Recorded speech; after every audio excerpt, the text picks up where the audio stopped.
I am one of Didi Ma Shivani's disciples, Sadak Devashish. I will be reading a few parts written by Didima in this video as well.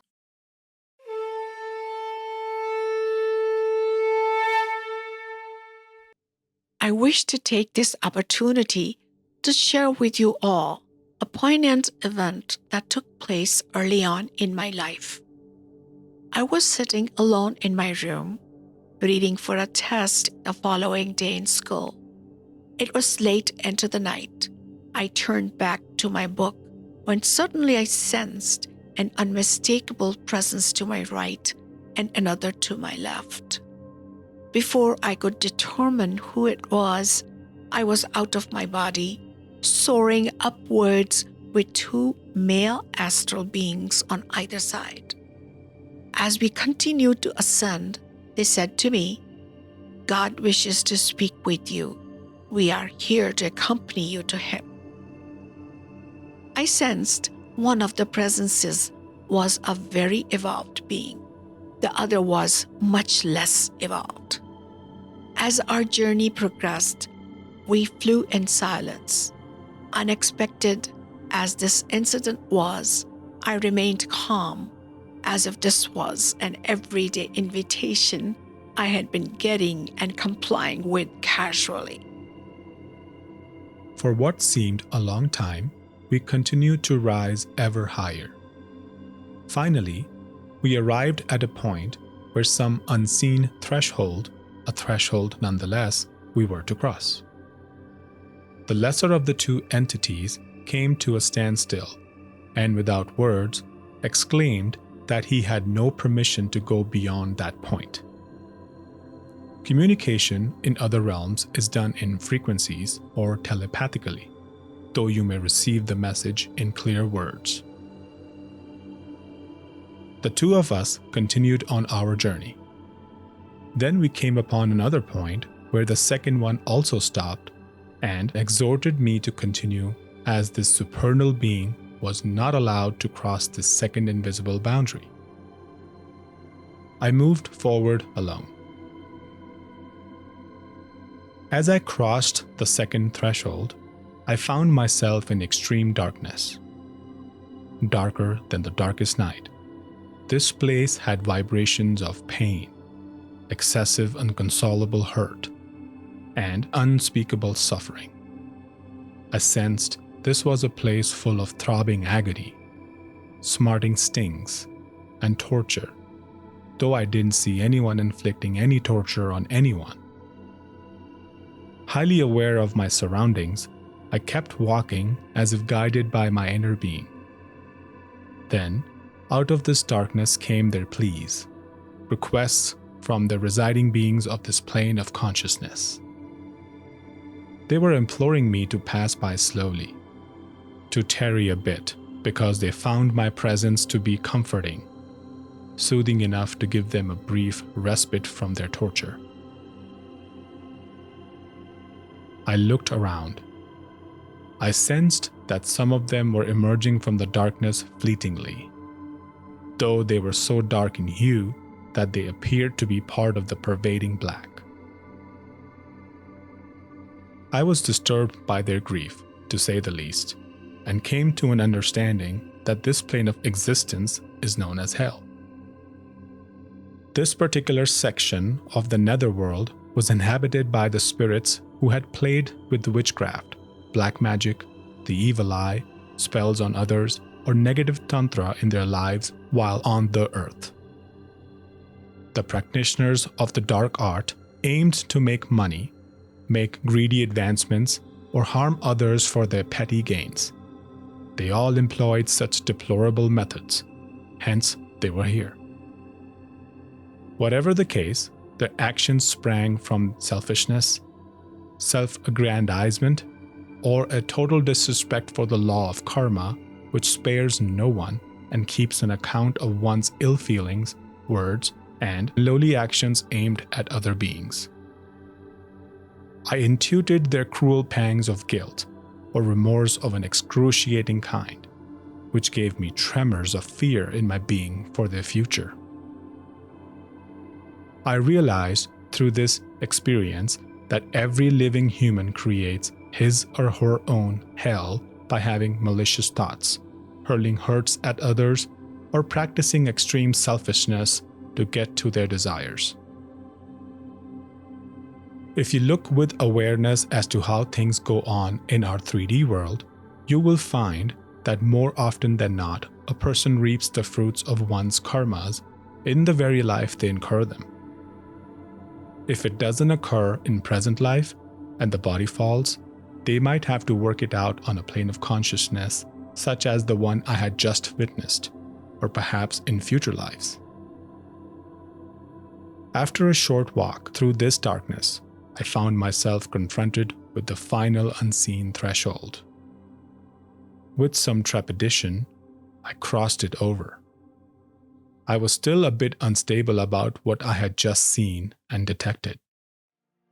Then I heard an inviting voice saying, "Come in."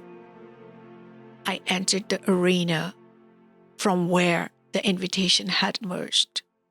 Please note that the divine appears to you according to your religious, cultural, spiritual, or whatever concepts you have created during your multiple lifetimes. As for me, I was in 8th grade then, and I had hardly been to any temples in India, as my scientist father, though a devotee of Krishna, didn't have time to frequent such places with his family or otherwise. My mother, who came from an Arya Samaj family, believed that the divine was formless and could not be thought of in other ways.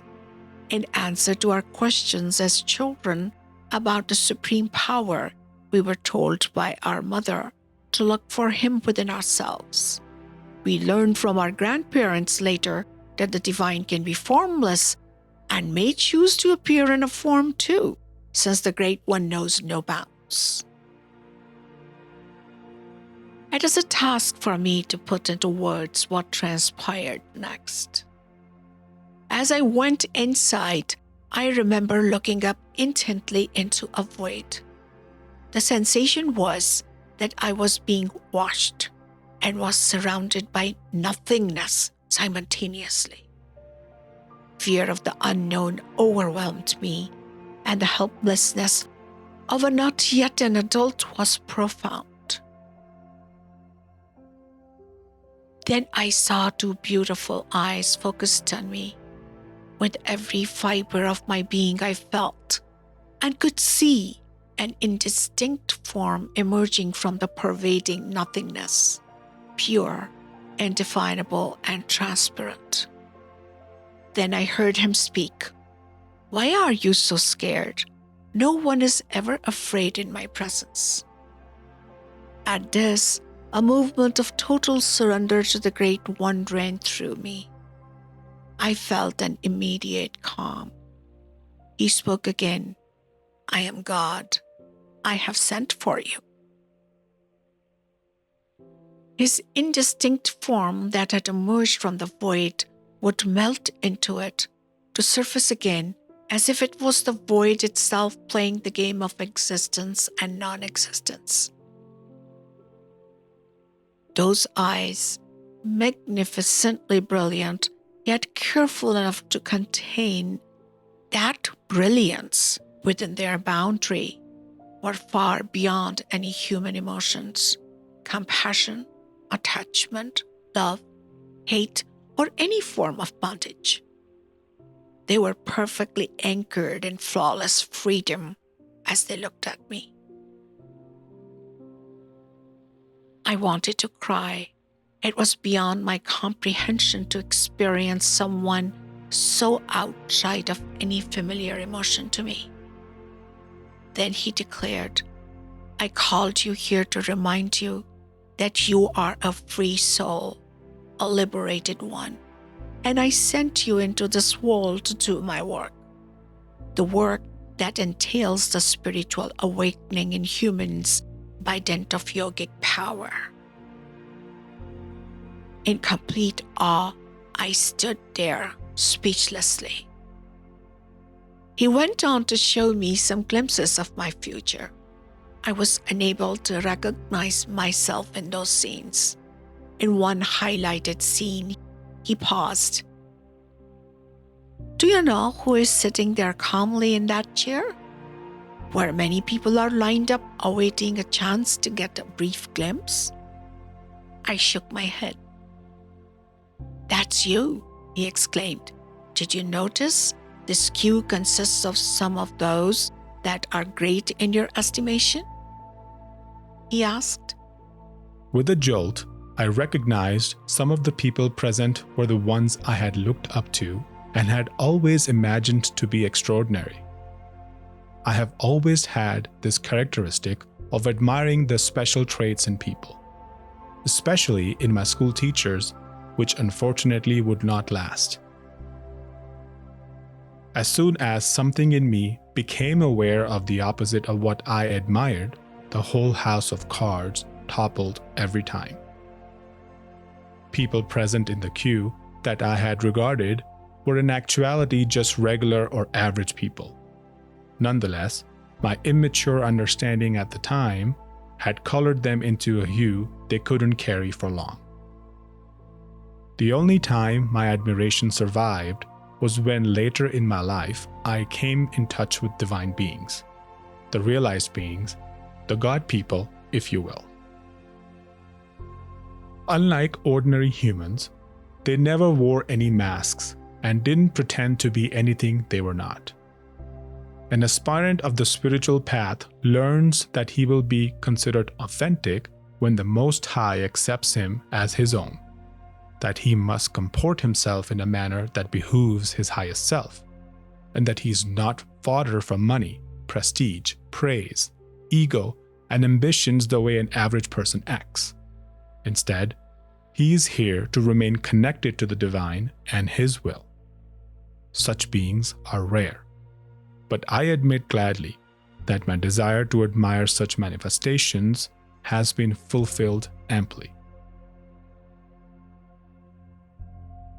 This reminds me of a line by a poet who, by way of offering a tribute to the influence of an extraordinary personality, had written,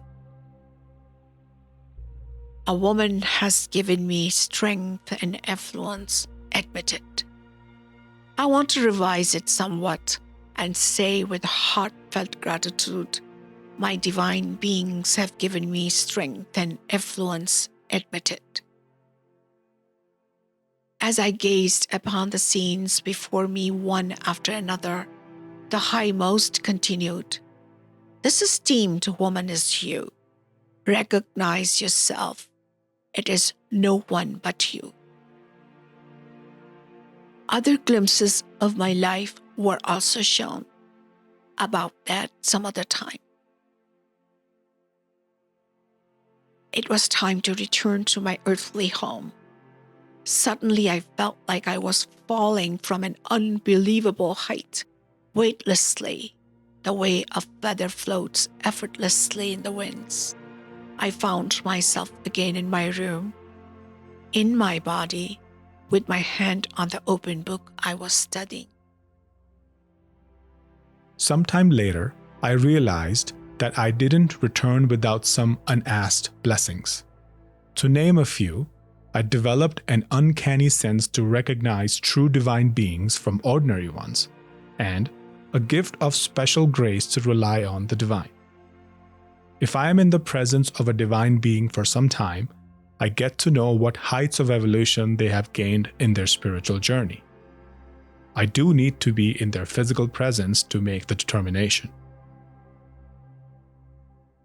The aspect of the other gift has been an ability to rely on the divine for everything, even for my very existence. There have been quite a few instances in my life when I was made a target of black magic, dark forces to hurt me and destroy me for no fault of mine other than I came with a preordained destiny of victory full of divine blessings. Just recently, I was a target of a so-called soul tribe where some sociopaths, sort of human energies, flung dark forces toward me to swap my divine destiny with their ordinary one. They ganged up in numbers to defeat me. I didn't even know that the destinies could be exchanged with someone else until a message from the high source informed me. By now, perhaps you know, I rely on the Most High. Therefore, immediately the divine intervention took place to ward off those evil energies, and they were returned to the centers. I bet anything under the sun, these lowly people will reap the fruits of their karmas multiplied, now or in a bit, except perhaps for one if he surrenders to God.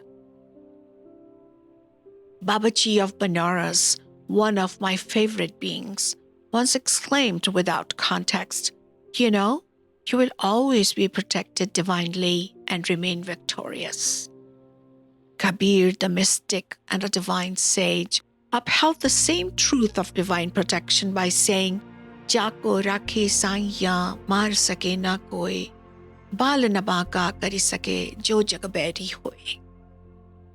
The one protected by the Almighty cannot be harmed, no matter how evil you are and what you do to destroy such a person. You will be surprised to know that I have not worked for more than a couple of years in my life for a living, and yet I have everything I need provided for by the Lord. Naturally, He uses His human mediums to do so, and if any desire for material things arises in me, which has not been the case often, it gets fulfilled without any effort on my part. I was often questioned why I never availed myself of the many opportunities I received to climb worldly positions. A Sufi story, makes it clear. It goes like this. One day, a man who had been accusing Sufi Shakik of idleness approached him with a request that he might come to work for him. "I will pay you according to your services," the man suggested. Shakik replied, "I would accept your offer if it weren't for 5 drawbacks. First, you might go broke. Second, thieves might steal your wealth. Third, whatever you give me, you will do so calculatingly. Fourth, if you find faults with my work, I will be fired. Fifth, should death come to you, I will lose the source of my sustenance. Now it happens," Sufi added smilingly, "that I have a master who is devoid of such imperfections. Just as with this Sufi, my work is done for a perfect master, all at his request of me, material gains or not."